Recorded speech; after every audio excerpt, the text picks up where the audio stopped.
안녕하십니까. 하늘파 시즌3 역발상입니다. 먼저 이 코너는 신천지 부산야고보지파에서 제작한 방송임을 알려드립니다. 네, 저는 유공주고요. 오늘도 저와 함께 진행해 주실 두 분 소개 부탁드립니다. 안녕하십니까, 임금입니다. 안녕하십니까, 프린스입니다. 저희가 지난 시간에 첫 녹음을 했잖아요. 네. 첫 녹음을 너무나 긴장 가운데 녹음을 하고 또 닉네임이 너무 웃겨가지고 네. 닉네임 생각만 하다 보니까 저희 소개를 안 했더라고요. 네네. 그래서 오늘 간단하게 또 소개도 좀 부탁을 드릴게요. 네, 임금님부터 부탁드려도 될까요? 네, 저는 신천지에서 신앙을 하고 있는 청년입니다. 자매죠. 네. 끝인가요? 평신도고요. 네. 역사에 관심이 많은 자매 1인입니다. 네. 우리 프린스님은요? 예, 저는 결혼을 한 기혼자고요. 부녀회 소속입니다. 아직 아기는 없어서 새댁입니다. 네. 네, 신천지 평균이고요. 제가 평균이라는 이야기는 저보다 훨씬 훌륭하신 분들이 우리 신천지에 많다는 얘기죠. 네. 자꾸 평균이라고 하시는데 제가 볼 때 평균 아닌 것 같아요. 네. 약간 공감이 잘 안 되는 것 같아요. 네, 평균입니다. 네. 네. 제가 지극히 평균이죠. 저는 이제 한 8년 정도 됐거든요. 신천지 온 지. 그리고 이렇게 어떻게 하다 보니까 방송을 진행하게 됐는데 방송 진행은 저도 처음이거든요. 네. 그래서 너무 떨리는 가운데 이렇게 방송하고 있습니다. 이 역발상을 준비하게 된 거는 특히 제가 또 세계사와 역사 그리고 종교도 좋아해가지고 개인적으로 저한테 도움이 많이 될 것 같아가지고 이렇게 진행하게 됐습니다. 어디 소속인지는 말씀 안 해주시는군요. 저는 정보통신부 소속입니다. 네, 그리고 기혼자시잖아요. 네, 결혼했죠. 새신랑입니다. 예. 네. 그래서 이렇게 청장부 세 부서가 다 모여서 이렇게 방송을 하게 됐네요. 그렇네요. 그 장부청은 자주 들어봤는데 청장부라니까 처음에 어색했어요. 네. 항상 우리 임금님을 섬겨드려야 돼요. 왜 그러세요? 맞네요. 닉네임부터 임금님이잖아요. 네네. 임금이 되고 싶어가지고. 꼭 되실 겁니다. 네. 네, 그러면 역사로 발굴해내는 상식 이상의 이야기 2화 시작합니다.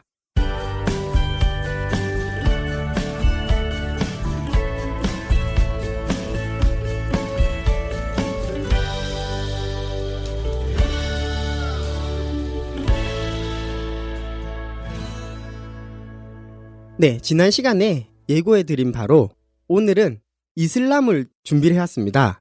먼저 방송을 진행하기에 앞서서 두 분께 여쭤보고 싶은 게 있거든요. 임금님부터 네. 항상 네. 그 이슬람 하면 어떤 생각이 드시나요? 어느 영화에서 본 건지는 모르겠는데 네. 노을 지는 사막 위에 말 타고 있는 사람이 항상 있었어요. 그 말 타고 있는 사람 손에는 항상 초승달 모양의 칼이 들려 있었거든요. 샴시르라고 하죠. 네. 네, 그런 약간 호전적인 그런 군사의 이미지? 제가 생각했던 거와는 전혀 다른 답이 나왔네요. 그래요? 네, 우리 프린스님은 어떻게 생각하시나요? 일단은 한국 평균 네. 사람들이 다 생각하는 거 IS가 제일 먼저 생각이 나죠. 그러니까 네. 테러 이런 것과 함께 떠오르는 거 이 무슬림이 아닙니까? 저도 이런 테러와 같이 부정적인 내용이 나올 것 같아가지고 질문을 드린 거였거든요. 네. 제가 방금 영화 제목이 생각이 났는데 네. 내 이름은 칸이라는 영화 있잖아요. 네. 그 영화 네. 보셨군요. 네, 거기 보니까 자꾸 자기는 테러리스트가 아닙니다 이렇게 얘기를 하고 사회에서 엄청 차별받는 무슬림이 나오거든요. 네, 거기서 전 처음 무슬림의 이미지를 이제 각인하게 된 것 같아요. 최근에 난민 문제도 나오면서 제주도 난민, 네. 그 무슬림들 들어온다고 해서 난리 났잖아요. 네, 네. 맞아요. 대한민국 사람들은 특히 더 이 무슬림을 싫어하는 것 같아요. 맞습니다. 그런데 실제로 우리 주변에서 흔하게 무슬림들을 만날 수가 있어요. 파키스탄 같은 데서 오신 분들 계시잖아요. 진짜 순수하시던데요? 예. 그래서 다니고 있는 회사에서도 흔히들 볼 수 있고 이런 분들 만나서 대화를 해보면 참 너무 착하신 거예요. 네. 그래서 궁금해졌죠. 도대체 왜 이런 이미지가 되었을까? 네. 오늘부터 이렇게 이슬람이 총 3편이 나갈 거거든요. 이 3편을 다 듣고 나면 그 무슬림에 대한 오해가 조금 풀리지 않을까 생각이 듭니다. 그리고 또 왜 저렇게 하는지. 네. 그것도 좀 이해가 되면서 어떻게 대해야 할지도 좀 생각을 해봐야 되지 않을까 그런 생각이 듭니다. 네. 그래서 먼저 무슬림이라는 거는 이슬람교를 믿는 사람들이잖아요. 네, 네. 사람을 뜻하는 것이죠. 네. 그래서 이슬람에 대해서 본격적으로 알아보도록 하겠습니다. 네, 먼저 이슬람의 주류가 되는 민족들은요. 성경에 나옵니다. 이스마엘이라는 아브라함의 아들이죠. 네, 성경에 보면 믿음의 조상이라고 불리는 아주 유명한 사람이 나오거든요. 그 사람 이름이 아브라함인데 그 아브라함이 아들을 둘을 낳습니다. 첫째는 이스마엘이고 둘째는 이삭이거든요. 네, 이삭 유명하잖아요. 네, 아주 사람들이 토스트 먹는다고 하는 이름이죠. 그런데 이 이스마엘은 첫째긴 하지만 종의 아들이거든요. 본처인 사라한테도 자식을 가지게 하잖아요. 네. 그렇게 하면서 이 첫째인 이스마엘이 종인 어머니와 함께 쫓겨나게 되거든요.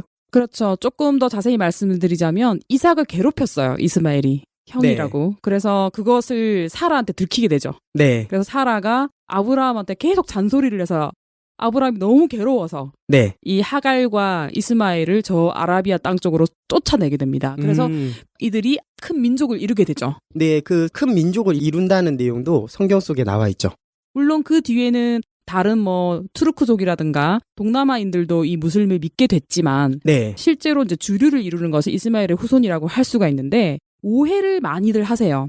실질적으로 기성교회 분이 이렇게 말씀하신 걸 본 적도 있고 무슬림이 에서의 후손이다 이렇게 알고 계시는 분들이 계시거든요. 오. 그다음에 팔레스타인들 있잖아요. 이걸 팔리스티언이라고 이렇게 하는데요. 이 사람들이 또한 이스마엘의 후손이다 이렇게 알고 계신 분들이 계세요. 근데 두 개 다 오해거든요. 네. 그 오해부터 좀 풀어드려야 될 것 같아요. 이 에서는 이삭의 아들입니다. 예, 야곱의 형이고요. 그러니까 이스마엘이 에서한테는 뭐가 되는 거죠? 큰아버지가 네. 되는 거예요. 배달은 큰아버지가 되는 건데 이스마엘의 후손이 아니에요. 그리고 이 에서의 후손은 에돔이란 족속을 이루게 되고 네. 세일산을 본거지로 해서 지금도 그 유적이 남아있는데 페트라라고 해서 요르단 쪽에 아, 페트라. 그 미생에 보면 나오는 그 요르단의 최고 큰 관광지잖아요. 예, 네. 맞습니다. 돌을 깎아가지고 굉장히 네. 멋진 성을 만들어놨는데 그 세일산 그쪽이 본거지이고 하나님이 굉장히 이 민족을 싫어했어요. 왜냐하면 모세가 출애굽해서 페트라가 있는 그쪽을 지나가면 네. 빨리 가나안 땅에 갈 수가 있는데 못 지나가게 했어요. 모세가 통행세 줄 테니까 제발 지나가게 해달라고 했는데 네. 못 지나가게 해서 뺑뺑 돌아서 갔거든요. 그렇죠. 광야길을 고생하면서 갔잖아요. 그래서 하나님께서 이 에돔 족속을 왜 같은 형제인데 그렇게 괴롭혔느냐 하면서 너희를 멸절시킬 것이다 라고 하면서 구약 성경 오바댜서 같은 데서 그렇게 예언을 하고 있고 네. 신약 성경에는 이 에돔을 이두메라고 해서 네. 이두메 사람 헤롯 대왕 하면서 이두메 사람이 나오는데 그게 에돔하고 똑같은 말이에요. 헬라어로 이두메죠. 성경에 곳곳에 등장을 하네요. 예, 그리고 이제 나중에 유대인들이 반란을 일으켜서 이 헤롯 왕조는 완전히 몰살을 하게 됩니다. 네. 그래서 실제로 오바댜서의 예언대로 완전히 씨가 마르게 되죠. 이루어졌네요. 그리고 이 팔레스타인은 구약 성경에서 블레셋이거든요. 네.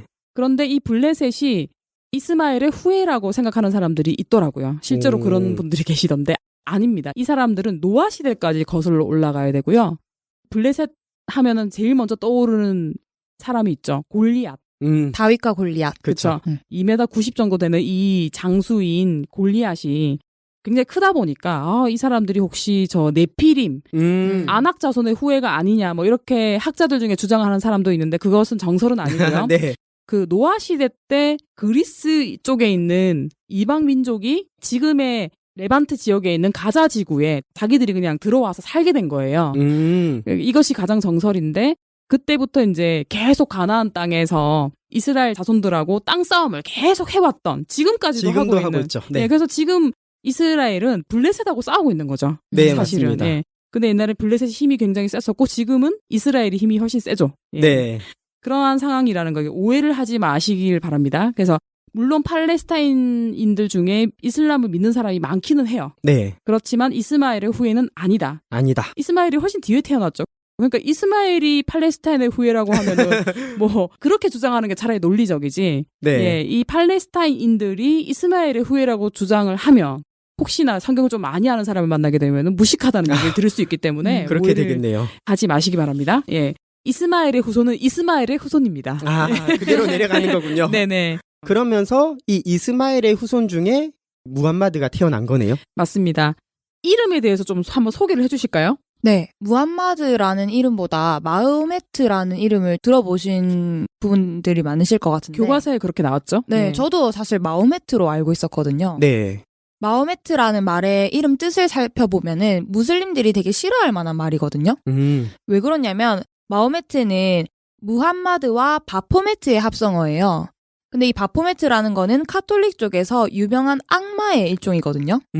게임에 많이 나오는 나쁜 두목 이름이거든요. 네네, 맞아요. 네, 그래서 19세기 유럽인들은 무함마드를 아예 바포메트라고 부르기도 했대요. 아, 진짜 싫어하겠네요. 네. 그 무슬림 입장에서는. 뭐 악마라는 거니까. 네. 그리고 본명이 무함마드이기 때문에 무함마드라고 불러주는 게 맞을 것 같습니다. 와, 그런데도 불구하고 우리나라는 이런 것도 모르고 계속 마호메트라는 표현을 썼었네요. 교과서에도 그렇게 적혀져 있었고요. 우리가 어렸을 때. 네. 제가 이 방송 준비하면서 본 내용들도 다 대부분 마호메트라고 나왔거든요. 네. 사실은 이 무함마드의 풀네임을 들으시면 깜짝 놀랄 겁니다. 거기에 아주 호적이 다 들어가 있어요. 네. 제가 한번 살살 읽어볼 테니까 한번 들어보세요. 네. 무함마드의 풀네임은 아부 알카심 무함마드 빈 압두알라 빈 압드 알무탈립 빈 하십 빈 압드 마나프 알 크라이시. 무슨 강장 공장 공장장 수준으로 어려워요. 네. 네. 저도 한 번 들으면 약간 까먹을 것 같은 이름인데 이 이름의 뜻이 알카심의 아버지 압둘라의 아들 압드 알 무탈리프의 손자이자 하심 가문이며 압드마니 프알 크라이시 부족 소속의 무함마드다. 이런 뜻입니다. 네. 아, 크라이시 부족이군요. 네. 그러니까 이게 오사마 빈 라덴 할 네. 때 그 사람의 이름은 오사마예요. 사람들이 계속 빈라덴 하잖아요. 네. 그거는 집안 이름을 얘기하는 거거든요. 아, 네. 그러면 오사마 빈라덴도 실제 이름은 또 훨씬 길겠네요. 훨씬 길고요. 네. 실제 이름은 오사마인 거죠. 아. 그러면 이름만 들어도 아버지가 누구고 뭐 하는 곳이고 뭐 출신이 다 나오겠네요. 예, 그렇죠. 그렇기 때문에 한양에서 김서방 찾기는 절대 안 되는데 네. 이 바그다드에서 압둘라 찾기는 된다고 해요. 풀네임을 알면. 아, 그렇네요. 위에 다 아니까. 예, 이게 중동 지방의 특성이기도 한데요. 이사야를 소개하는데 유다왕 우시아와 요담과 아스와 히스기야 시대의 아모스의 아들 이사야가 유다와 예루살렘에 대하여 본 이상이라 이렇게 하면서 항상 시작을 하잖아요. 그래서 항상 이 사람 이름 앞에 아버지나 할아버지 이름이 같이 등장을 해요. 왜 그러냐 하면 성씨가 없었어요. 이 중동 지역에는. 아, 우리는 뭐 무슨 가라고 하면 김가라고 하면 네. 김씨라는 성이 있으니까 네, 알 수 있는데 여긴 없었네요. 그렇죠. 그 뭐 본도 있잖아요, 따로. 전주희 씨 같은 본가가 있잖아요. 예, 그렇죠. 그런데 성씨가 없다 보니까 항상 아버지, 그리고 여기 같은 경우는 아들 이름까지 있어요. 맨 앞에 나오는 게 아들 이름이거든요. 네. 한마디로 예를 들어서 유공주 아범 이렇게 시작하는 예, 그런 식으로 앞뒤를 다 이렇게 호적을 넣어놓는 거죠. 아, 그 개인적으로 생각하니까 끔찍하네요. 왜요? 그 아랍어 진짜 쓰기 힘들거든요. 네네. 그 시험 같은 거 칠 때 자기 이름 적어야 되잖아요. 네. 어느 세월에 적고 있을지. 네, 그 약간 낙서처럼 보이잖아요. 네. 그렇죠. 그래서 이 이름이 긴 무함마드가 어떻게 이 이슬람교를 창시하게 됐나요? 무함마드의 출생부터 한번 보도록 하면요.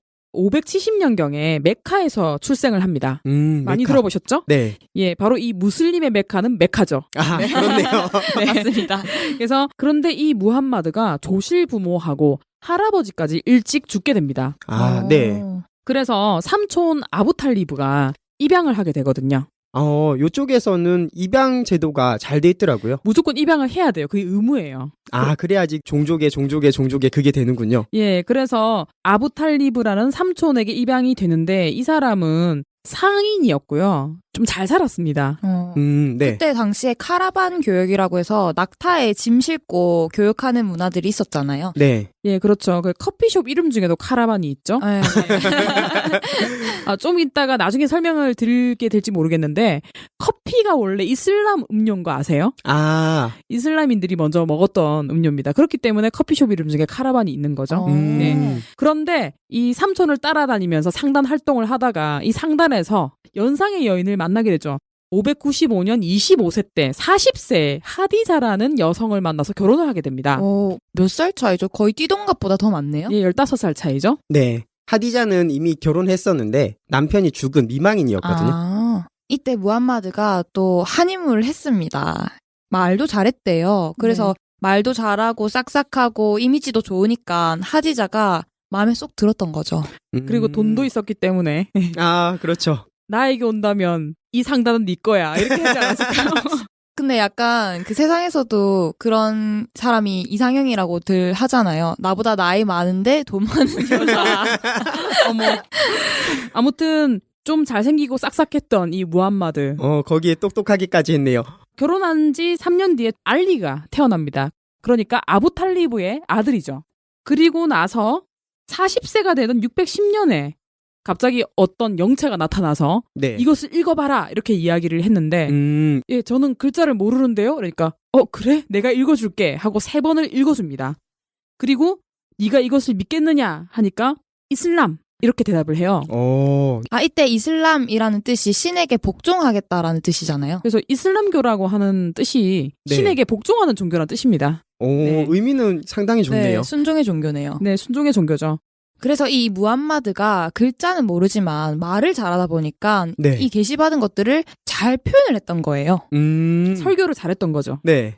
그러니까 이 무함마드가 혼자서 동굴에 들어가서 기도를 했잖아요. 네, 그쵸. 기도를 하는 가운데 천사 같은 뭔가가 나타난 거죠. 네. 그래서 그거를 이제 무함마드 같은 경우는 누구라고 얘기를 안 했는데 네. 그게 이 꾸란에 보니까 가브리엘 천사다라고 하잖아요. 예, 근데 사실 무함마드를 한 번도 가브리엘이라고 말을 한 적이 없대요. 그리고 이제 보통은 성경에는 가브리엘 천사라고 자신을 소개를 하는데 네. 소개도 하지 않았던 거죠. 그러니까 네네. 무함마드는 누군지도 모르는 여튼 어떤 존재한테 네네. 이런 계시를 받았다 하고 산에서 내려와서 이것을 전파한 거네요. 예, 그런데 이제 후세 사람들이 네. 성경을 보고 바로 가브리엘이 아니냐. 이 이슬람어로는 지브리엘이라고 하거든요. 네. 그래서 지브리엘 천사다라고 하고 윤색해서 넣었을 가능성이 더 크다고 합니다. 그렇겠네요. 그러면 이 계시를 받고 와서 전도를 할 거잖아요. 그렇죠. 메카에서. 네, 메카에서 전도를 하게 되는데 이후 스토리가 좀 궁금해지네요. 예, 그런데 이 메카의 상인들은 굉장히 이 무함마드가 전파했던 이슬람교를 싫어했습니다. 싫어했나요? 네, 왜냐면 메카는 다신교를 섬기고 있었거든요. 신이 많았다. 네, 그 메카에는 보면은 메카라고 검색을 하게 되면은 커다란 까만 박스 같이 생긴 돌이 있어요. 네. 거기로 순례자들이 와서 막 돌기도 하고 그러거든요. 근데 그게 뭐냐면 카바 신전이라고 해서 돌 같은 거예요. 근데 거기에 600개의 우상이 있대요. 네. 그래서 당시에는 이 신상을 팔아서 부를 축적하던 사람들이 메카의 상인들이었기 때문에 네. 당연히 이 이슬람교를 전파하는 이 사람을 너무 싫어했겠죠. 유일시는 기본적으로 우상 숭배를 금지하잖아요. 그렇죠. 예, 사실 여호와 하나님하고 알라는 똑같은 존재인데요. 아브라함이 믿었던 똑같은 그 갓, 영어로 표현하면은 똑같이 갓이에요. 네. 근데 이 알라신, 즉 이 여호와신, 유이신은 절대 우상 숭배를 금지하잖아요. 십계명에 아예 나오잖아요. 네, 그렇죠. 뭐 하늘 위에 있는 것이나 땅 아래 것이나 무슨 모양이나 형상도 만들지 말라라고 하잖아요. 그렇죠. 네. 그런데 이걸 팔아서 먹고 사는 사람들이 얼마나 싫겠습니까? 제가 메카에 살았으면 진짜 이해가 될 것 같아요. 네. 이 무함마드 때려 죽여야 된다 네. 생각했겠네요. 근데 그 중에서도 자기 가문이 상인 가문이라고 했잖아요. 네. 그 가문의 사람들이 가장 싫어했습니다. 이 하신 가문과 크라이시 부족이 너무너무 이 무함마드를 싫어했어요. 어떻게 우리 집안에서 저런 망나니가 나왔나 그런 느낌이네요. 그런데 삼촌인 아부탈리브가 네. 되게 많이 보호를 해줘서 그나마 아부탈리브가 살아있을 때는 괜찮았어요. 네. 근데 이 삼촌 눈치를 보면 삼촌 좀 힘이 있었나 봐요. 눈치를 보면서 직접적으로 무함마드를 괴롭히지를 못하니까 부인을 괴롭히는 겁니다. 이 하디자의 상단을 계속 괴롭히는 거예요. 네. 무슨 드라마 같은 얘기죠? 네. 계속 이렇게 계약도 파기시키고. 예. 그래서 결국엔 이 하디자의 상단이 완전 깨어지게 되고 네. 하디자도 결국 621년에 병약해서 사망을 하게 되고 네. 아부탈리브마저도 그해 사망을 하게 됩니다. 이제 무함마드의 편이 아무도 없는 거죠. 야, 이게 엎친 데 덮친 격으로 네. 동시에 보호자를 잃어버렸네요. 혈혈단신이 됐네요. 네, 그렇게 되죠. 그러면 전도는요? 그런데 이미 무함마드를 따르는 많은 가족들이 있었어요. 네. 제일 첫 번째 무슬리마, 그러니까 이 무슬리마는 여자 무슬리마라고 하거든요. 네. 하디자가 죽었지만 첫 번째 남자 무슬림 알리가 있었거든요. 네. 그 알리를 비롯한 주변에 많은 um마 공동체를 형성하고 있던 가족들과 그다음에 전도를 한 사람들이 있었어요. 여기서 um마라는 거는 그 신앙 공동체를 말하는 거죠? 예, 그렇죠. 그러면 이 이슬람교를 믿는 사람들이 소수지만 있긴 네. 있었다. 예, 소수라기보다는 좀 많았던 것 같아요. 전투력을 갖고 있었으니까. 오. 예, 자기들을 지키기 위해서 이렇게 네. 무장까지 하고 있었던 그런 네. 공동체였거든요. 하지만 크라이시 부족이 워낙 세니까 네. 도망을 갈 수밖에 없었던 거죠. 그래서 메디나로 천거를 하게 됩니다. 이것을 우리가 해지라 원년이라고 하거든요. 네. 우리도 대한제국을 보면은 대한제국이 개혁 이후에 연호를 광무로 바꾸거든요. 네. 그래서 광무 1년, 2년 이렇게 하는 것처럼 여기도 마치 출애굽해서 6월절을 기념하는 것처럼 메디나로 청거한 날부터 해지라 1년 이렇게 삼게 되는 거죠. 그것이 622년 9월 22일이 됩니다. 본인들은 이거를 백보 성장을 위한 일보 후퇴 네. 이쯤으로 생각하겠네요. 예, 그런데 2년 뒤부터 전열을 가다듬고 이 음마 공동체는 하신 가문과 이크라시 부족과 전쟁을 시작합니다. 이때 알리가 크게 활약을 하거든요. 네. 그래서 굉장히 많은 전투들이 있었는데 이기고 지고 하면서 점점 음마 공동체의 영향력이 커지게 됩니다. 이때 메디나에는 유대교가 주류를 이루고 있었거든요. 네. 근데 크라이시 부족하고 내통을 한 사람이 있었던 거예요. 유대교인 중에. 네. 그래서 이 사건 때문에 이슬람교하고 유대교가 서로 등을 돌리게 돼서 이슬람교에 있는 그 모든 유대교와 기독교 요소를 완전히 배척을 하게 됩니다. 그러니까 무함마드가 메디나에 처음 갔을 때는 거기에 유대교가 주류를 이루고 있었다는 거죠. 네. 근데 처음에는 사이가 좋았잖아요. 네, 되게 잘 지냈어요. 우리 한 형제지 않니? 하면서. 네, 그렇네요. 그런데 유대교 중에 한 사람이 내통을 하는 걸 알게 되면서 사이가 한 번에 확 틀어진 거네요. 네. 그래서 이제 사실은 이슬람교랑 유대교가 뿌리가 아브라함 쪽으로 갔다 보니까 비슷한 점들이 있었을 거잖아요. 네. 근데 여기에 들어가 있는 모든 기독교적인 요소들을 철저히 배격하게 되면서 뭔가 독자적인 룰을 자꾸 만들어요. 네. 그래서 토요일하고 일요일은 유대교랑 기독교의 성의이지 않습니까? 네, 그래서 이슬람의 안식일은 금요일로 하자. 아, 그래서 그때 금요일이 된 거죠. 네. 그리고 지금까지는 우리가 예루살렘을 향하여 기도를 했지만 이제부터는 메카를 향해서 기도를 하자. 그러니까요. 그 다니엘도 보면 항상 예루살렘을 향해서 기도를 했는데 메카를 향해서 새로운 룰을 만들게 된 것이죠. 그렇네요. 네. 그리고 유대교들은 이제 기도 시간을 알릴 때 나팔 소리로 알리거든요. 네. 뿡 하잖아요. 네. 네. 근데 이슬람교는 아잔이라고 해서 목소리로 지붕 위에 올라가서 외쳐서 알리게 되는데 이때 외치는 내용이 어떤 내용이냐면 알라는 지극히 크시도다. 우리는 알라 외에 다른 신이 없음을 맹세하노라. 예배하러 오너라. 구제하러 오너라. 알라는 지극히 크도다. 알라 외에 다른 신은 없느니라. 이렇게 외친대요. 그래서 이 아잔은요. 축구 경기할 때도 막 흘러나와요. 그 뭐 이란이나 이라크 축구할 때 응원석에서 네. 아잔이 계속 나오더라고요. 네. 이게 매일 5차례 일정한 시각이 되면 울려 퍼진다 하더라고요. 기도 시간마다? 예, 그래서 수니파는 5번 하루에 기도를 하고요. 이 시아파는 하루에 3번 기도를 합니다. 수니파, 시아파 이야기가 나왔는데 이거는 차후에 제대로 설명해 드리도록 하겠습니다. 이 알리가 그 전쟁 가운데 굉장히 많은 고초를 겪었어요. 그 무함마드 대신 무함마드인 척도 하고 그래서 죽음의 고비도 넘기고 막 하거든요. 엄청난 알리의 희생으로 네. 드디어 628년에 이 무함마드가 메카로 무혈 입성을 하게 됩니다. 무혈 입성. 네, 그럼 약간 평화적인 분위기로 입성을 했다라는 거죠. 예, 종교인으로서 네. 예, 입성을 하게 되는 거죠. 와. 그리고 629년에는 이 크라이시 부족의 하심 가문하고도 화해를 하게 되고요. 자기 그 쫓아냈던 부족과. 예, 그쵸. 인정을 받은 거죠. 회장님한테 드디어. 그리고 630년에는 완벽하게 메카를 장악하게 되고 카바 신전을 자신들의 성소로 삼게 돼요. 와, 그러면 그 600개 신을 다 몰아내고 여기서 이제 알라만, 하나님만 섬기게 되는 거군요. 예, 그러면서 안정적으로 이 아라비아 반도 전체로 이 이슬람교는 점점 확산이 되고 무슬림의 숫자는 점점 늘어나게 됩니다. 와, 근데 생각보다 이 메디나로 도망가서 너무 빨리 메카로 돌아와서 깜짝 놀랐네요. 근데 그 과정은 엄청나게 혈전이 있었습니다. 메카는 무혈 입성했지만 네. 그 사이에 많은 일들이 있었겠네요. 예, 알리가 큰 희생을 했죠. 네. 그리고 632년에 갑자기 한참 이 이슬람이 확산이 되고 있는데 무함마드, 창시자죠? 네. 이 무함마드가 세 번째 처인 아이샤의 무릎을 베고 갑자기 사망을 하게 돼요. 갑자기. 예. 후계자도 없이. 그래서 대혼란에 빠지게 되죠. 네, 조선시대에도 왕 다음에 후계자가 없으면은 그 뒤에 종묘 사직이 불안정하다 해가지고 네.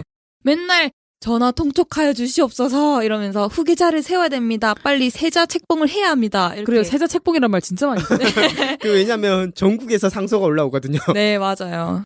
보통 사람들이 세자라고 하면 이 들으시는 분들이 그러면 당연히 알리가 세자가 되지 않았을까라고 지금까지는 생각을 하시고 예측을 하실 거예요. 네. 왜냐하면 아까 알리가 무함마드를 대신해서 죽을 뻔한 적도 있다 희생을 했잖아요. 많이 했다고. 예, 그리고 이제 양자이기도 하고 게다가 무함마드의 딸이었던 파티마라는 딸하고 결혼까지 했었거든요. 사위이기도 했어요. 그때 이 근친호는요, 우리 신라 시대 때도 있었고 유럽에도 있었고 예전에는 흔했던 거예요. 네. 너무 이상하게 생각하지 마시고요. 성경에도 많이 나오더라고요. 예, 그래서 삼촌 딸이랑 결혼하고 이거는 그때 흔한 일이었죠. 그때 그 당시에는. 네. 이랬던 이 알리라고 생각을 할 텐데 이때 알리는 굉장히 젊었습니다. 35밖에 안 됐어요. 35이면 뭐 부족을 이끌어가기엔 어린 나이죠. 조선의 왕도 19살 때도 왕이 되는데. 근데 그때는 그렇지 않았나 봐요. 선거를 통해서 후계자를 뽑게 됩니다. 그때 이제 이거 잠시 용어를 정리를 해야 되는데요. 이 무함마드는요. 사도라는 칭호가 있었거든요. 그래서 무함마드 사도님 이렇게 부른 거죠. 이 사도라는 칭호는 이슬람에서는 어떤 사람한테만 붙이냐면은 아브라함, 모세, 다윗, 예수, 그다음에 5번째 사도가 바로 무함마드인 거죠. 그러니까 직통으로 계시를 받은 사람들. 예, 그렇죠. 하나님하고 막 대화하고 이렇게 직통 계시. 한나이라고 하죠. 네. 근데 이제 이 후계자는 칼리파라는 새로운 용어를 만들어서 그의 계승자, 그러니까 그 사도의 계승자일 뿐인 거죠. 그러니까 한마디로 사도는 연계를 왔다 갔다 하고, 예. 이 칼리파는 단지 그 사람의 후계자일 뿐인 거죠. 그래서 그 칼리파를 어떻게 선출을 하게 되냐면 직접 선거를 통해서 뽑습니다. 투표를 통해서. 예, 그런데 이때 당시 때 가장 무슬림을 많이 전도한 사람이 있었어요. 이 사람이 누구였냐면은 바로 아이샤의 아버지였던 아부바크르였습니다. 아이샤가 무함마드의 3번째 부인이잖아요. 그렇죠. 그러면 무함마드의 사돈이네요. 예, 사돈이자 친구였습니다. 나이가 비슷했어요. 2살인가 3살 차이 났죠? 네, 맞습니다. 예, 그래서 좀 이 사람은 장로급 되는 60대의 지긋한 사람이었는데 이 사람이 이제 칼리파로 등극을 하고 알리도 이것을 받아들입니다. 왜냐하면 무함마드가 살아있을 때부터 아부바크르를 너무 좋아했대요. 그래서 이런 말도 했다 하더라고요. 아부바크르의 재력과 신앙심이 없었으면 나는 벌써 죽었을 거다. 나의 가장 친한 친구 한 명을 뽑으라면 이 아부바크르를 뽑을 것이다. 라고 얘기를 했더라고요. 그래서 딸이었던 아이샤도 굉장히 엄친딸이었어요. 그때 당시에 여자들이 글을 거의 몰랐는데 아이샤는 글도 학문도 되게 뛰어난 사람이었습니다. 그래서 이 아이샤가 꾸란을 전부 다 기록을 했죠. 그리고 이 아이샤와 함께 이 아부바크르는 칼리파로 등극하고 나서 쿠란과 하디스를 확립하게 됩니다. 네, 하디스라는 것은 무함마드의 교훈과 행동을 말하는 거죠. 한마디로 쿠란이 원래 경전이면은 이 하디스 같은 경우는 토라라고 해서 옛날에 구약 성경 외에 지켜야 되는 율법 같은 거를 또 만들었잖아요. 그렇죠. 유대교에서. 예, 안식일에는 오리 이상 걸으면 안 되고 바늘을 꼽으면 안 되고 막 그런 거 있잖아요. 들어보신 적 있죠? 네. 예, 그런 것들을 기록한 약간 행동 지침서 같은 게 하디스예요. 네. 예, 그런 것을 이 아부바크르가 아이샤와 함께 확립을 하게 된 것이죠. 그리고 아무래도 이때쯤 가브리엘이라는 천사의 이름도 이렇게 윤색이 되지 않았을까 그런 생각이 들고요. 그다음에 이 꾸란을 보게 되면은 독특한 게 구약 성경을 되게 많이 베꼈거든요. 딱 그게 표가 나요. 저 같은 경우는 꾸란을 읽어봤습니다. 다 끝까지 읽어봤는데 기성교회를 다니고 있으면은 이 담임 목사가 저를 보고 엄청 놀라겠죠. 아니 어떻게 자매님 꾸란을 읽을 수가 있습니까? 라고 할 수 있잖아요. 근데 이제 제가 꾸란 읽어봤다고 하면 주변 사람들이 그래? 이렇게 하고 넘어가잖아요. 그렇죠? 신천지에서는. 물론 이제 꾸란 외에 그냥 혹시나 들으시는 분들이 걱정을 하실까 봐 드리는 말씀인데 성경도 10독 이상을 했음을 알려드리고요. 그다음에 성경을 충분히 읽어봐야 이 꾸란이 판단이 되어져요. 그런데 성경을 그렇게 많이 읽고 꾸란을 보니까 구약 성경을 따라한 것 같다. 예, 또 어떤 게 있냐면 잘못 베껴가지고 모세의 누나였던 미리암하고 예수님의 어머니였던 마리아하고 혼동을 해서 예수님의 어머니를 미리암이라고 적어놨어요. 그건 너무 심하게 틀린 거 아닌가요? 이거는 두 가지 중에 하나죠. 계시를 주었던 그 천사가 잘못되었거나, 아니면은 베꼈거나, 아니면은 무함마드가 말실수를 했거나. 그런데 뭐 이것은 여러분의 판단에 맡기겠습니다. 근데 제가 일단 성경을 먼저 읽고 꾸란을 읽어봤을 때 베낀 표시가 너무 많이 났다라는 것을 느낄 수가 있었어요. 그리고 저 살짝 꾸란을 볼 기회가 있어서 보니까 조금 신앙 고백 같은 그런 느낌이 더 강하더라고요. 저는 그걸 보면서 무슨 좋은 생각 아니면은 약간 주석 성경 약간 그런 느낌이 자기 생각이 좀 많이 들어간 것 같지 않던가요? 네, 맞아요. 신앙 고백이니까 그렇죠. 네. 네. 근데 사실은 이 아부바크르가 워낙 인성도 좋고 자비롭고 전도도 되게 많이 했던 사람이잖아요. 네. 그래서 오히려 무슬림들이 더 단합할 수 있는 계기도 만들었던 사람이거든요. 뭐 꾸란도 확립하고 막 그랬잖아요. 네. 아부바크르도 얼마 오래 살지를 못했어요. 2년 뒤에 사망하게 됩니다. 그럼 아부바크르도 후계자를 혹시 못 세우고 죽나요? 근데 아부바크르는 후계자를 세워놨어요. 이 우마르라는 사람을 후계자로 세워서 이 사람이 네. 칼리파에 등극하게 됩니다. 그러면 2대 칼리파에 우마르가 등극을 하네요. 이 우마르가 등극하는 것도 이 알리가 찬성을 했어요. 한참 어른이었고 네. 그다음에 이 우마르가 굉장히 좀 성격이 포악한 사람이었는데 네. 전도가 되기 전에는 이슬람인들을 막 죽이고 다닌 사람이었거든요. 약간 사도 바울 느낌이네요. 그렇죠. 개과천선하고 나서 더 전도를 열심히 했던 그런 사람이었죠. 그런데 이 우마르 같은 경우는 칼리파로 등극하고 나서 이슬람교를 확산시키는데 혁혁한 공을 세웁니다.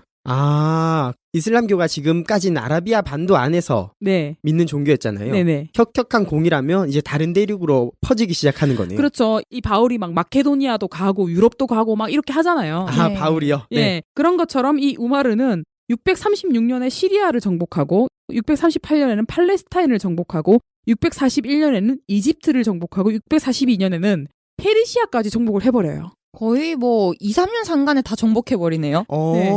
그러니까 굉장히 빨리빨리 진출을 한 것이죠. 그리고 이 우마르는요. 정복한 지역의 사람들을 막 학살을 하지 않았어요. 그냥 그 자기 종교를 믿게 존중을 해주고 네. 대신에 무슬림으로 개종을 하면 인두세를 면해줄게, 세금을 안 내게 해줄게 라고 한 거예요. 그래서 굉장히 개종을 많이 시켰다고 해요. 와. 어떤 사람들이 이 철학 위에 돈이 있다는 그런 말을 하잖아요. 네. 굉장히 많이 개종이 됐다고 해요. 그래서 이슬람교 확산에 혁혁한 공을 세웠다라고 하는 것이죠. 그리고 당시에 땅을 넓혔으니까 각 지역에 자기가 직접 다스릴 수가 없잖아요. 네. 그래서 각 지역에 총독을 세웠거든요. 그 중에서 시리아 총독으로 이 무아위야라는 사람을 세우게 됩니다. 우마위야 가문의 무아위야죠. 네, 맞아요. 근데 이 사람은요, 여성 혐오가 좀 심했다고 해요. 이 우마르는요, 여성의 임금을 챙겨주기 위해서 뭐 대장도 작성하고 오히려 여권 신장을 위해서 무함마드와 아부바크르의 뒤를 이어서 굉장히 노력을 했던 사람이었거든요. 네. 그런데 반대로 이 무아위야는 우마르나 그 앞에 있는 칼리파와 반대로 굉장히 여혐이 강했던 사람이에요. 왜 그랬대? 예, 어쨌든 이 사람은 기억해두고 잠시 킵해두고 넘어가겠습니다. 나중에 또 나오거든요. 네.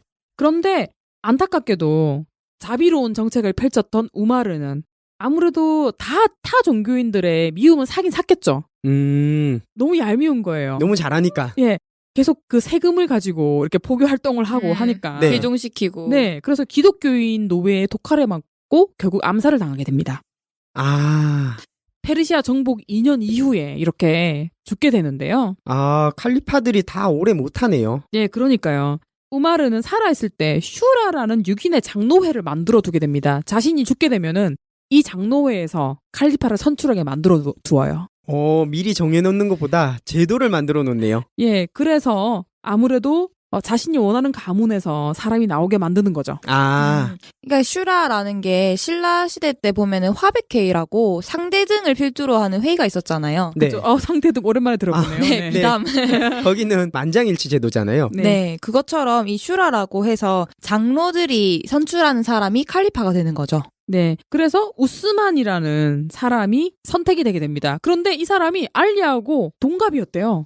아니, 지금 알리가 지금 1대 할 줄 알았는데 못하고 2대 할 줄 알았는데 못하고 3대도 못한 거예요? 네. 그러니까 자기랑 나이가 비슷한 사람이 결국엔 3대 칼리파가 되어서 좌절을 하게 됩니다. 알리 입장에서는 진짜 약간 부글부글 끓어오를 것 같은데요? 그러니까요. 그러면 이 우스만이라는 사람이 엄청난 능력이 있었겠네요? 글쎄요. 그렇진 않았습니다. 이 우스만이라는 사람을 살펴보니까 자존감이 낮고 약간 우울증이 있었던 것 같아요. 우울증 있는 사람들이 보면은 멘탈이 진짜 약하잖아요. 네. 네. 그리고 조금만 마음에 거슬리는 거 있어도 바로 포악한 성격으로 변하고. 분노 조절 장애까지 있었어요? 그러니까요. 눈빛이 왜 그래? 그러면서 난 그냥 쳐다본 건데 네. 오해하고 맞죠? 네. 그 우리나라에도 약간 연산군 같은 존재 있잖아요. 네. 연산군도 자기 트라우마가 있다 보니까 그 심리적 불안정을 폭정으로 표출을 했잖아요. 이 우스만도요 폭정을 했습니다.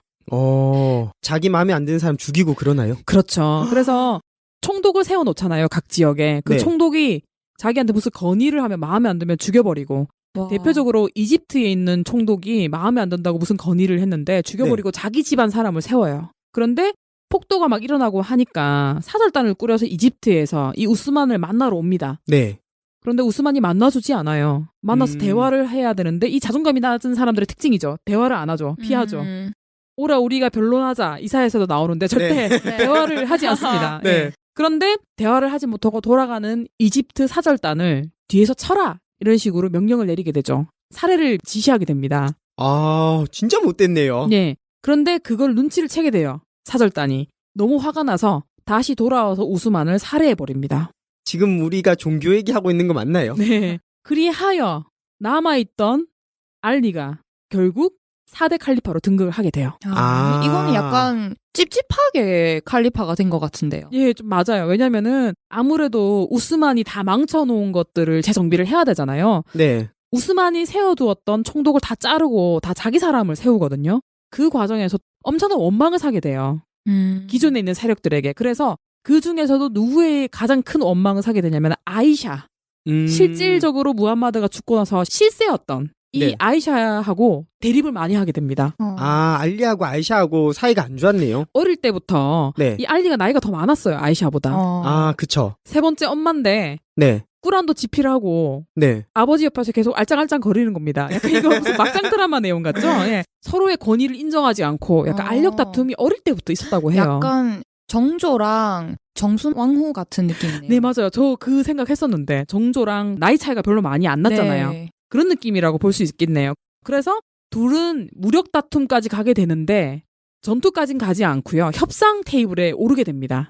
야, 우리가 이렇게 서로 사이는 나쁘지만 무슬림을 지키자. 평화 협정을 맺게 돼요. 이 이슬람교를 지키자. 예. 그래도 의는 있는 사람들이네요. 예. 그런데 갑자기 여기서 무아위아가 끼어들게 됩니다. 아까 시리아 총독이라고 했었죠? 네. 이 시리아 총독인 무아위아가 서로를 오해하게 만드는 두 진영의 첩자를 심어서 네. 잘못된 정보를 흘려가지고 서로를 오해하게 만들어요. 반관계라고 하죠. 그쵸. 반관계를 써서 결국에는 오해 때문에 아이샤와 알리는 피 터지는 싸움을 시작하게 돼요. 겨우 협상 테이블에 앉아서 사이 좋아지나 싶었더니 이 무아위아가 옆에서 반관계를 해서 둘의 사이가 멀어지고 피 터지는 싸움까지 일어나게 된다. 네, 이때 이 전투를 낙타 전투라고 하죠. 네. 낙타를 타고 아이샤가 싸웠다고 해서 낙타 전투라고 하는데 낙타가 뭐 가봤자 얼마나 가겠습니까? 네. 그리고 확실히 알리가 싸움을 많이 했잖아요. 무함마드 지키느라고 목숨을 걸고 싸우지 않았습니까? 그래서 전투력에서는 잽이 안 됐습니다. 그러면 당연히 전투는 알리가 이겼을 거고. 네. 완전 승승장구하게 되는 건가요? 아니죠. 아이샤가 지고 나서 이 아이샤를 무아위아가 많이 도와주는데도 졌어요. 네. 그래서 무아위아가 갑자기 안 되겠다 이러면서 시리아에서 내가 칼리파다 이렇게 하면서 선언을 합니다. 내가 5대 칼리파다 이렇게 하면서 선언을 해요. 뭐 눈치 게임도 아니고.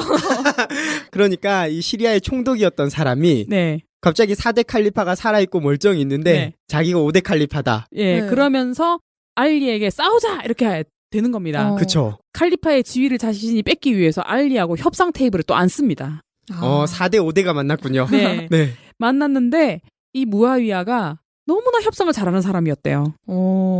전략 전술이 뛰어난 사람이었던 거죠. 알리가 그렇게 전투는 잘했는데 네. 협상력은 좀 부족했나 봐요. 그래서 무아위아한테 다 지게 됩니다. 말싸움에서. MOU 양해 각서에 다 사인하고 막 금싸라기 땅, 이집트, 시리아 이 땅을 다 레반트에 있는 땅을 다 뺏기게 됩니다.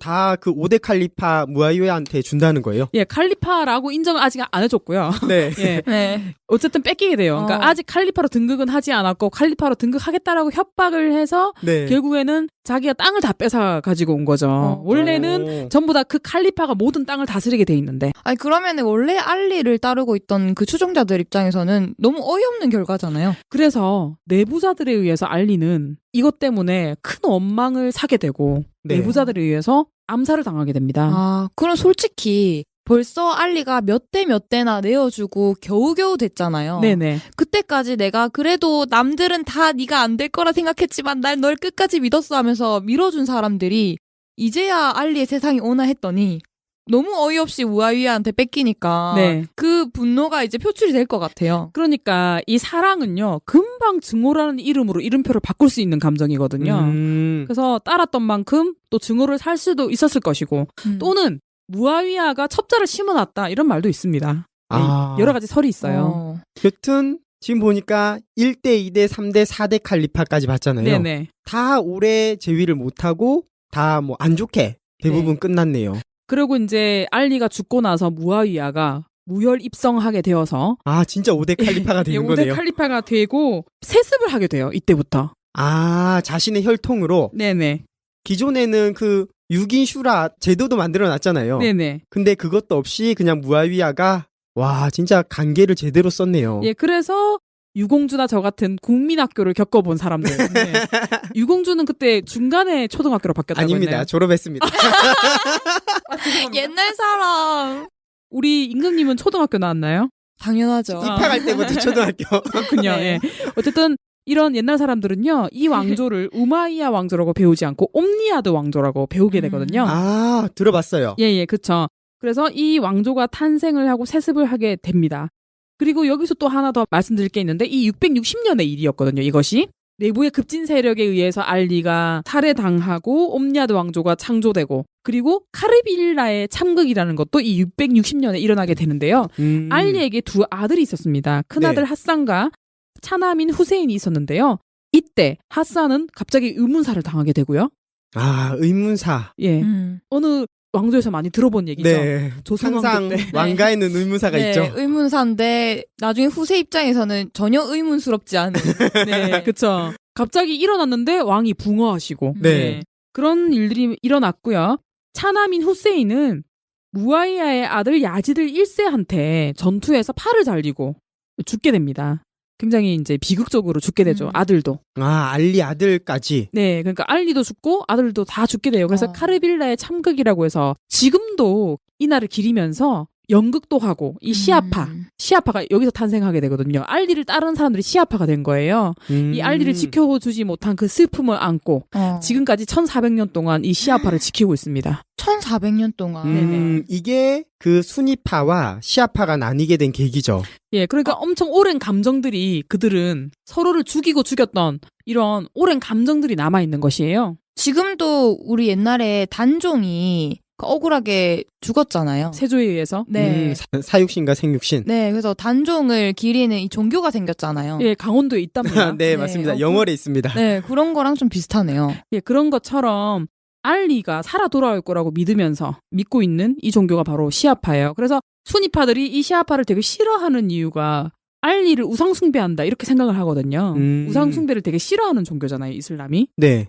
네, 그래서 여기서 시아파와 순위파에 대한 설명을 해드릴 수 있을 것 같은데요. 네. 시아파는 알리를 이제 아까 말씀하셨듯이 사도를 직통 계시를 받은 사람이라고 한다 했잖아요. 네. 그래서 이 알리를 사도격으로 신격화를 하는 쪽을 시아파라고 하고요. 네. 지금도 마흐디라고 해서 구세주라는 의미거든요. 네. 이 마흐디를 알리로 기다리고 있는 거예요.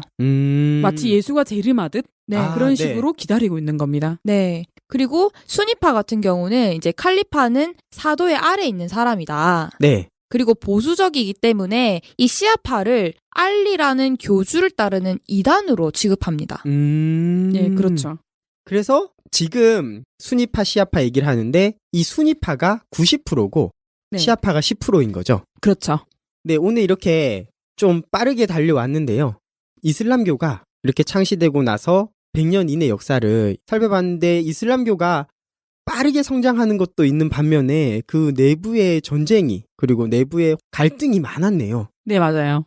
다음 시간부터는 이 이슬람이 본격적으로 어떻게 성장하는지 1000년의 역사를 우리가 다뤄볼 거잖아요. 네, 맞아요. 오늘도 약간 빠르게 진행해온 감이 있는데 다음 주는 더 빠르게 진행을 해야 될 것 같아요. 네. 네, 오늘 첫 시간 이렇게 빠르게 진행해봤는데 임금님 느낀 점 있으면 말씀해 주세요. 저는 이렇게 들을수록 한 문장이 떠올랐는데 도대체 칼리파가 뭐길래? 이런 생각이 좀 많이 들었어요. 결국에는 칼리파를 누구로 세우느냐 때문에 또 당파가 나뉘어지게 되고 네. 서로 내부 분열이 있게 되고 죽이게 되고 아무리 신앙인으로서 인정을 받아서 무혈 입성을 한들 네. 다시 유혈 사태가 일어나게 되고 이런 것들을 보면서 처음에 이 무함마드가 계시를 받았을 때에 구술이든 어떤 방법으로든 종교라는 것이 생겨나게 됐잖아요. 네. 근데 이 종교에서 원하는 그 본질과는 전혀 상관없는 방향으로 흘러가게 되는 게 아닌가. 그것이 바로 그 종교의 본질에서 벗어난 사람의 어떤 욕망이나 이런 것들이 개입이 되면서 그렇게 되는 게 아닌가. 전 그런 생각이 드네요. 그러니까 이게 종교가 점점 세속화되어가는 과정을 보게 된 것이죠. 네. 그렇죠. 이슬람교 얘기를 했는데 그냥 정치 이야기를 한 것 같은 네. 느낌? 예. 저 같은 경우도 이 무함마드가 사실 훌륭한 종교인이라기보다는 좀 훌륭한 정치인에 가깝다라고 생각을 하거든요. 네. 저는 무함마드가 개인적으로 뭐 마호메트다, 바포메트다 이렇게 말하고 싶지 않고요. 어떻게 보면은 이 중동 지역에 짐승만도 못했던 여권 신장을 한 사람이에요. 이 무함마드 이전의 여성의 인권이란 것은 거의 동물 수준에 가까웠거든요. 네. 그런데 남성의 4분의 1 수준으로 끌어올려 놓은 사람이 바로 무함마드입니다. 4분의 1. 예, 그러니까 1부 4처제로 제한을 했어요. 그전에는 1부 20처제 막 이랬거든요. 네. 그 의복도 보면은 거의 눈도 안 내놓거나 눈만 내놓거나 그렇잖아요. 예, 그렇죠. 사실은 또 막 그것도 무함마드가 원하는 건 아니었고요. 그거는 어떻게 보면은 아까 여혐이 심했던 무아위야 이후에 점점 여성에 대한 단속이 심해졌죠. 아, 다시 안 좋아진 거네요. 그렇죠. 점점 여권 신장이 멈춰지게 된 것이고 어떻게 보면은 아이샤가 마지막 여성 지도자였다고 할 만큼 네. 무아위야 이후에는 여권 신장이 거의 되지 않았다고 보시면 돼요. 네. 어쨌든 저는 이 사람이 훌륭한 정치인이라고 생각을 하는데 되게 좋은 이상을 가지고 이 이슬람교를 창시를 했잖아요. 그렇죠. 그런데 너무 빨리 죽었어요. 성경에서도 이 빠른 죽음을 되게 안타깝게 생각이 되게 만드는 그런 역사가 있었는데 바로 여호야다 혁명이라는 게 있었습니다. 네. 열왕시대 때 이 유다에 있는 제사장이었는데요. 너무나 우상 숭배가 팽배했던 이 유다에서 여호야다가 혁명을 일으켜서 섭정을 하게 돼요. 네. 섭정을 하면 보통 우리 별로 안 좋게 생각하잖아요. 네, 뭐 치맛바람 이런 느낌도 예, 들고. 근데 뭐 치맛바람은 아니고 바짓바람도 아니었고 네. 이 사람은 정말 여호와의 뜻에 맞는 그런 치리를 했던 거예요. 하나님의 섭정 같은 느낌이네요. 예, 그렇죠. 그래서 그때 너무나 이 남유다가 평온하고 번성하고 그랬습니다. 네. 우상숭배도 안 하고. 그런데 이 사람이 이 다른 칼리파처럼 막 독칼에 맞아 죽고 이런 것이 아니라 자연사를 하게 돼요. 늙어서. 그런데 그러자마자 요아스 왕이 우상숭배를 시작하고 다시 남유다는 멸망의 길로 들어서게 되거든요. 네. 저는 이것을 보고서 요야다가 오래 살지 못했던 것이 너무나 안타까웠는데 예, 역시나 무함마드도 생각보다 빨리 죽었습니다. 네. 죽자마자 어떤 일이 일어났습니까? 참극이 벌어지게 됐죠. 그렇죠. 네. 그것을 보게 되면서 어쨌든 훌륭한 이상을 가지고 어떤 것을 만들어도 그 사람이 오래 살지 못하면 그것이 절대 유지가 되지 않는 거예요. 그것과 마찬가지로 하나님도 이 땅에 자신의 뜻을 제대로 펼치기 위해서는 반드시 오래 살 사람이 필요했던 것이고 최소 1000년. 구약시대 때는 막 900살 넘게 산 사람도 나오고 600살 넘게나 산 사람도 나오고 막 하잖아요. 네. 그런데 요즘 사람들이 어떻게 사람이 그렇게 오래 살 수 있어? 100살 이상 절대 못 살아! 라고 하면서 우리 신천지가 막 영생을 얘기한다는 둥 그렇게 얘기를 하잖아요. 네. 근데 역사를 살펴봐도 성경을 살펴봐도 타 종교를 살펴봐도 사람이 오래 살지 않으니까 모든 게 다 허사가 되더라는 겁니다. 저는 오늘 이 무함마드의 죽음을 보면서 그다음에 그 죽음이 세속화되어가는 과정을 보면서 정말 하나님이 계시록에 왜 이런 약속을 해놨는지 알겠다. 그냥 그런 생각이 드는 시간이었습니다. 한마디로 본래 이상이 지켜지려면 누군가는 오래 살아야 된다. 예, 그러니까 이 무함마드가 창조했던 이슬람 세계관은요. 나름대로 이상적인 그런 세계관이었습니다.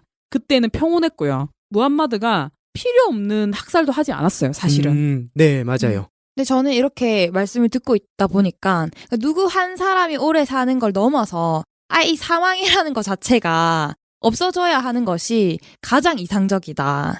이런 생각이 듭니다. 맞습니다. 생각해보면 한 사람이 오래 살아서 될 일은 아니죠. 그렇죠. 그를 돕는 한 14만 4천 정도는 있어줘야 네, 세상이 온전해지지 않을까 뭐 그런 생각이 드네요. 네. 네, 이게 지금은 혹시나 이상한 얘기 하네 생각하실 수도 있는데 시대가 지나면 저 말이 맞구나 생각하실 때가 있을 겁니다. 네. 글쎄요, 한 30년 후만 돼도 그런 생각이 드시지 않을까 싶어요. 이 방송이 성지가 되겠습니다. 네, 그러면 오늘 방송은 여기까지 하고 정리를 하도록 하겠습니다. 역사로 발굴해내는 상식 이상의 이야기 역발상 2화 이렇게 마치도록 하겠습니다. 저는 유공주, 저는 임금, 저는 프린스였습니다. 네, 수고하셨습니다. 또 만나요.